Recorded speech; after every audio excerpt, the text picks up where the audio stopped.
26 मार्च 2023 रविवार। नवरात्रि के 5वें दिन मां दुर्गा के पंचम स्वरूप मां स्कंदमाता की उपासना की जाती है। स्कंद कुमार कार्तिकेय की माता के कारण इन्हें स्कंदमाता नाम दिया गया है। भगवान स्कंद बालरूप में इनकी गोद में विराजित हैं। सबसे पहले चौकी बाजोट पर स्कंदमाता की प्रतिमा या तस्वीर स्थापित करें। इसके बाद गंगा जल या गोमूत्र से शुद्धिकरण करें। चौकी पर चांदी, तांबे या मिट्टी के घड़े में जल भरकर उस पर कलश रखें। उसी चौकी पर श्री गणेश, वरुण, नवग्रह, षोडश मातृका, 16 देवी, सप्तघृत मातृका, 7 सिंदूर की बिंदी लगाएं की स्थापना भी करें। इसके बाद व्रत पूजन का संकल्प लें और वैदिक एवं सप्तशती मंत्रों द्वारा स्कंदमाता सहित समस्त स्थापित देवताओं की षोडशोपचार पूजा करें।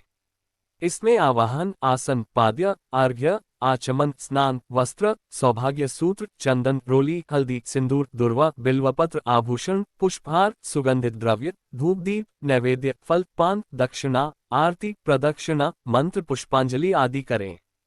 तत्पश्चात प्रसाद वितरण कर पूजन संपन्न करें। स्कंदमाता के मंत्र। मां स्कंदमाता का वाहन सिंह है। इस मंत्र के उच्चारण के साथ मां की आराधना की जाती है। सिंहासनकता नित्यम पद्माश्रित कर द्वया शुभदास्तु सदा देवी स्कंदमाता यशस्विनी। ओम देवी स्कंदमातायै नमः। संतान प्राप्ति हेतु जपे स्कंदमाता का मंत्र। पंचमी तिथि की अधिष्ठात्री देवी स्कंदमाता है।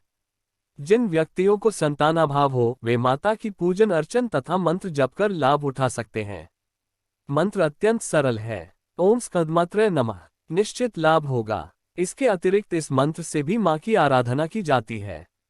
या देवी सर्वभूतेषु मां स्कंदमाता रूपेण संस्थिता। नमस्तस्यै नमस्तस्यै नमस्तस्यै नमो नमः। प्रसाद। पंचमी तिथि के दिन पूजा करके भगवती दुर्गा को केले का भोग लगाना चाहिए और यह प्रसाद ब्राह्मण को दे देना चाहिए। ऐसा करने से मनुष्य की बुद्धि का विकास होता है। पंचम तिथि विशेष। चैत्र मास शुक्ल पक्ष पंचमी तिथि। प्रीति योग बालवकरण। अभिजीत मुहूर्त सुबह 11:40 से दोपहर 12:28 तक। राहु काल शाम 4:30 से शाम 6 बजे तक।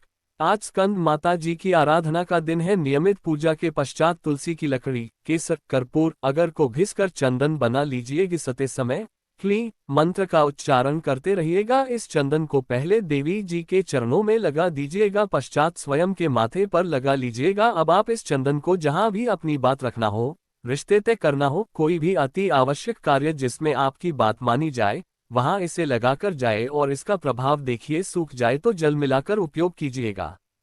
स्कंदमाता की कथा। सिंहासनकता नित्यम पद्माश्रित कर द्वया शुभदास्तु सदा देवी स्कंदमाता यशस्विनी। पहाड़ों पर रहकर सांसारिक जीवों में नवचेतना का निर्माण करने वाली स्कंदमाता। नवरात्रि में 5वें दिन इस देवी की पूजा अर्चना की जाती है। कहते हैं कि इनकी कृपा से मूल भी ज्ञानी हो जाता है। स्कंद कुमार कार्तिकेय की माता के कारण इन्हें स्कंदमाता नाम से अभिहित किया गया है। इनके विग्रह में भगवान स्कंद बालरूप में इनकी गोद में विराजित हैं। इस देवी की 4 भुजाएं हैं। ये दाईं तरफ की ऊपर वाली भुजा से स्कंद को गोद में पकड़े हुए हैं। नीचे वाली भुजा में कमल का पुष्प है। बाईं तरफ ऊपर वाली भुजा में वरद मुद्रा में है और नीचे वाली भुजा में कमल पुष्प है। इनका वर्ण एकदम शुभ्र है। ये कमल के आसन पर विराजमान रहती हैं। इसीलिए इन्हें पद्मासना भी कहा जाता है। सिंह इनका वाहन है। शास्त्रों में इसका काफी महत्व बताया गया है। इनकी उपासना से भक्त की सारी इच्छाएं पूरी हो जाती हैं।